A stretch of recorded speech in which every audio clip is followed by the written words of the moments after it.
Everyone, let me introduce myself. I'm Hilda Natalia Elizabeth. In this occasion, I would like to tell you about describing a traveling and its regulation. The categories of travelers, there are two categories here. The first one is staff members. The second one is other travelers. Staff members, travelers who hold a letter of appointment under the United Nations Staff Regulations and Staff Rules. Other travelers, this category of individuals includes but it is not limited to family members of staff members. Number 2, purchase of tickets. All travel agency or travel management companies shall be contractually obliged to provide the most economical tickets available. Number 3, advance purchase of tickets. Staff members of travel administrators are therefore required to submit travel requests at least 21 calendar days. Number 4, medical clearance. Prior to the start of travel, it is the traveler's individual responsibility to obtain the required medical clearance. Number 5, security clearance. It is the traveler's individual responsibility to obtain the required security clearance.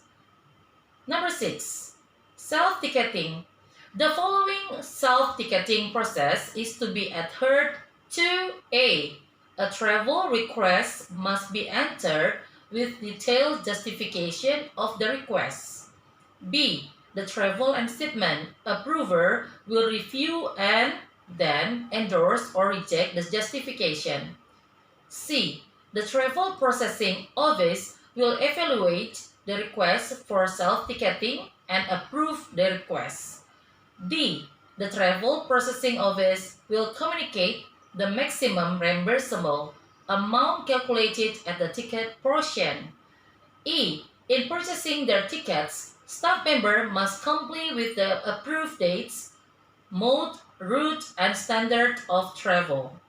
F, upon return from travel, the staff member and other travelers, if available, must submit an expense report. Next, travel document. If it is traveler's responsibility to ensure that all required travel documents are valid and accurate.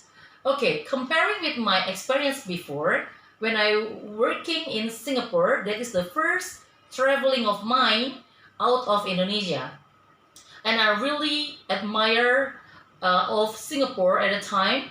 I visited Singapore for the first time in 2004. The first time I visited Singapore, when I reached the airport, my boss accompanied me to look around Singapore. And Singapore is very clean and it's very attractive. That is the first experience of mine when I'm doing the traveling overseas. And I really miss Singapore anyway. Alright, I think enough for my explanation regarding this discussion. Thank you for your attention. Have a nice day and goodbye.